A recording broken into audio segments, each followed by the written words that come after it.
warahmatullahi wabarakatuh. Hai dan salam sejahtera kepada semua. Saya Muhammad Nazif Fahmi bin Azman ingin mengucapkan terima kasih kepada Dr. Maulana Haji Nur Azmi, iaitu pensyarah saya, kerana memberi saya dan rakan-rakan saya peluang untuk menceritakan isu semasa yang berkaitan dengan pencemaran air yang berlaku di Selangor. Nama saya Muhammad Sani Biasan. Nombor metrik saya 2200217. Assalamualaikum warahmatullahi wabarakatuh. Nama saya Muhammad Rafiki Safwan bin Salim, 2200274. Assalamualaikum warahmatullahi wabarakatuh. Nama saya Muhammad Syahmi bin Syuhaili. Nombor metrik 220020. Saya dari Fakulti Sains Teknologi Maklumat Pertahanan dan saya mengambil kos Sains Komputer. Hai, saya Muhammad Zaifah bin Hamzah dari Fakulti Sains Komputer Keselamatan Sistem Komputer dari 1 FSTPA. Mengharapkan video yang kami hasilkan ini dapat menyedarkan kerajaan untuk mencadangkan agar kepoyaan peralatan seperti makmal yang lebih canggih dan kepakaran agensi berkaitan dengan pencemaran sumber air dapat dipertingkatkan sejajar dengan perkembangan teknologi semasa di samping bertujuan menangani kelicikan penjenayah alam sekitar dalam menutup jejak mereka. 3 boleh ku cari mana nak sama si kucing belang. 2-3 boleh ku cari mana nak sama sungai yang kita sayang. Oleh itu, matlamat video yang dihasilkan oleh kami sekumpulan adalah untuk menyedarkan masyarakat tentang kepentingan, punca, kesan dan cara mengatasi masalah sungai yang telah tercemar. Sejak kebelakangan ini, kita sering mendapat berita sama ada bau mulut orang di sekeliling kita maupun di media TV dan sosial, iaitu tidak lain dan tidak bukan ianya isu pencemaran air di Malaysia, terutamanya sungai di negeri Selangor yang menjadi kawasan pematian kami. Kalau nak cakap kepentingan pun memang banyak, tapi itulah kita kan manusia yang selalu berku. Jadi memang kami sentiasa ingat dan saling mengingatkan antara satu sama lain. Selepas beberapa seri kajian, saya hendak kongsikan tentang kepentingan air ini pada badan kita. Antaranya, ia dapat membantu oksigen dalam badan, menurunkan suhu badan, menjadi ejen pelinci sendi, metabolisme badan serta juga menjadi ejen penyampaian nutrien yang juga sangat membantu dalam proses pernafasan kita. Oleh sebab itu, kita diajar dari buku sekolah lagi tentang proses sekitaran air ini supaya kita tahu betapa pentingnya air kan. Oleh itu, kita sewajarnya tahu dan kaji semua betapa pentingnya air ini dalam hidup kita. Kalau tak jadilah macam ni, kan sedih tengok. Saya akan menerangkan tentang masalah-masalah pencemaran air yang telah mengganggu penduduk-penduduk Indonesia. Sejak kebelakangan ini, masalah pencemaran air semakin berluasa di Malaysia, terutamanya di Selangor. Pengurusan Air Selangor Sdn Bhd telah menjelaskan bahawa pencemaran sumber air mentah dari Sungai Selangor telah menjejaskan sebanyak 1,196,457 pemegang akaun air Selangor yang membabitkan kawasan sekitar Lembah Kelang dan juga wilayah Persekutuan Kuala Lumpur seperti Petaling, Kelang, Shah Alam dan juga Gombak. Kerajaan Selangor juga tidak menolak kemungkinan bahawa pencemaran air di Sungai Selangor telah berpunca angkara sabotaj. Hal ini kerana penguatkuasa telah berjaya mengesan beberapa sisa yang telah dilepaskan di Sungai Selangor berpunca daripada loji pembahan indah water. Setakat tahun ini sahaja, sebanyak 6 kali isu pencemaran air di Selangor telah berlaku. Persoalannya, bilakah masalah ini dapat diselesaikan? Kali ini saya ingin menceritakan tentang punca pencemaran air yang berlaku di Selangor. Antara sebabnya ialah sisa buangan daripada sektor perindustrian disalurkan ke sungai. Okey. Contoh seperti yang kita tahu, sektor perindustrian seperti kilang-kilang untuk penghasilan plastik ataupun kilang-kilang yang menggunakan bahan kimia. Mereka akan menggunakan kimia untuk menghasilkan sesuatu benda. Seperti contoh yang saya sebut tadi, iaitu plastik.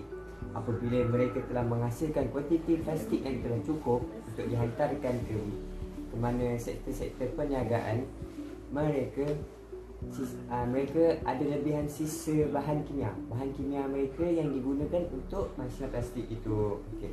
Sisa bahan kimia ini dia dia sepatutnya dilupuskan dengan dialihkan dan dimasukkan ke dalam tong-tong, lalu dilupuskan dengan betul. Tetapi terdapat pengusaha-pengusaha kilang yang tidak bertanggungjawab. Dengan sewenang-wenangnya mereka menyalurkan sisa bahan kimia tersebut ke sungai. Okey. Seterusnya, poin yang kedua ialah ramai rakyat-rakyat yang membuang sampah merata-rata sekitar sungai. Seperti yang kita tahu, sekiranya terdapat hujung minggu ataupun terdapat cuti yang panjang, ramai keluarga ataupun kawan-kawan akan berkelah ataupun bermandi di tepian sungai. Maka dengan membawakan makanan ataupun minuman yang telah dibawa daripada rumah ataupun dibeli daripada kedai-kedai yang berdekatan, pasti sisa-sisa buangan, iaitu sampah, akan dibuang merata-rata sekiranya mereka tidak mempunyai perasaan sayangi sungai. Itu adalah dua poin yang saya ingin terangkan tentang punca pencemaran air yang berlaku di Selangor. Terima kasih. Baiklah, saya akan meneruskan dengan menerangkan kesan-kesan pencemaran air.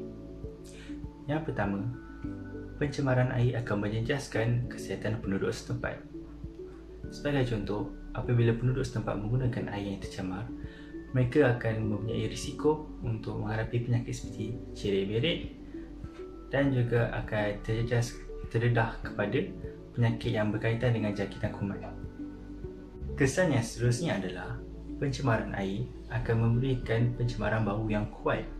Hal ini semestinya akan mengurangkan keselesaan penduduk yang tinggal berdekatan dengan sungai. Seterusnya, pencemaran air juga akan mengganggu ekosistem di kawasan sungai. Apabila hal ini berlaku, kehidupan seperti ikan akan terancam akibat ini.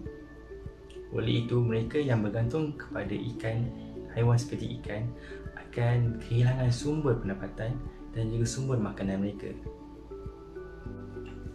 Akhir sekali, pencemaran air akan mengakibatkan berlakunya gangguan bekalan air. Ini kerana loji rawatan air terpaksa diberhentikan operasinya bagi mengatasi isu masalah pencemaran air tersebut. Oleh demikian, pihak kerajaan terpaksa menyalurkan bekalan air menggunakan lori tangki air. Namun begitu, tidak semua rakyat akan mendapat akses terhadap air yang disalurkan kerana bekalan air yang ada tidak cukup bagi semua orang. Kesan-kesan ini semestinya akan menjejaskan kesejahteraan masyarakat. Namun begitu, jika masyarakat dapat mendalami dan mengerti erti sebenar masyarakat sejahtera yang diterapkan melalui falsafah pendidikan kebangsaan, di mana ia menekankan keseimbangan dari segi jasmani, emosi, rohani dan intelek, masyarakat semestinya akan dapat mengatasi implikasi ini dan mengekalkan kesejahteraan masyarakat. Kita boleh mengambil contoh Ustaz Ebiliu sebagai salah seorang yang mengerti dan mendalami erti masyarakat sejahtera. Ini kerana apabila beliau mengetahui tentang masalah yang berlaku, beliau tidak bertindak dengan menyalahkan mana-mana pihak. Akan tetapi, beliau bertindak untuk membantu mereka yang terjejas, seperti menyalurkan bantuan makanan dan juga membantu memberikan bekalan air yang bersih. Itu saja daripada saya. Mendengar beberapa ulasan daripada sahabat-sahabat tadi, terdapat beberapa langkah yang boleh dilakukan untuk menangani masalah-masalah ini. Yang pertama, mewujudkan riza air mentah luar sungai dan mewartakannya. Hal ini supaya riza air mentah telah dibina tidak dicemarkan semula oleh pihak-pihak yang tidak bertanggungjawab. Yang kedua, memperkasakan bidang forensik alam sekitar. Hal ini supaya segala pencemaran air yang berlaku di kawasan Selangor dan sebagainya boleh dirawat semula oleh ahli forensik kita. Yang ketiga, pihak berwajib haruslah melakukan pemantauan dengan lebih kerap. Hal ini supaya segala aktiviti pencemaran tidak dapat dilakukan dan dapat dicegah dengan baik sekali.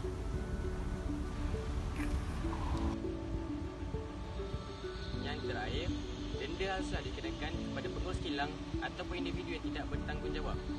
Menurut Datuk Nur Azam, Ketua Polis Selangor, 4 orang suspek cemar Sungai Gong telah direman selama 6 hari. Mereka telah dikenakan hukuman mengikut Seksyen 430 kerana kesesaan atas perbuatan khianat, iaitu kerana memutuskan bekalan air demi tujuan pertanian untuk kepentingan mereka sendiri. Walau bagaimanapun, langkah ini bukan saja harus dilakukan oleh pihak wajib saja. Kita sendiri sebagai individu yang berfalsafah harus juga memainkan peranan yang penting dengan menjaga kebersihan alam sekitar kita, terutamanya air. Kerana air merupakan sumber air harian yang amat penting bagi kita semua. Sekian, terima kasih.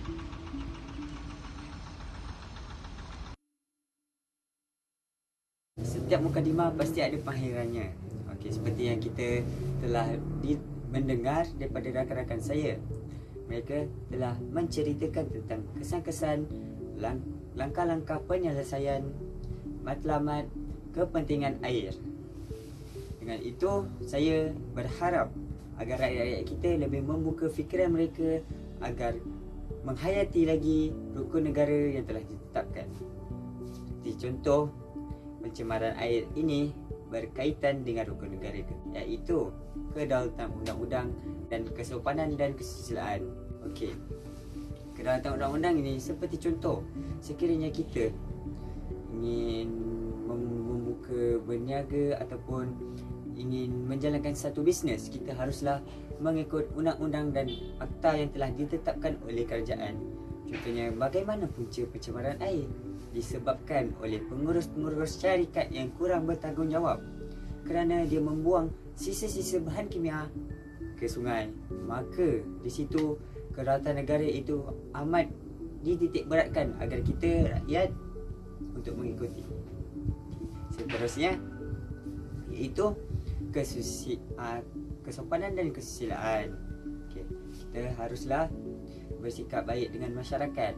Kita haruslah menunjukkan tingkah laku yang elok agar kesejahteraan masyarakat di sekeliling kita dapat dipelihara. Okey, tamatlah sudah berkaitan video kita. Assalamualaikum warahmatullahi wabarakatuh.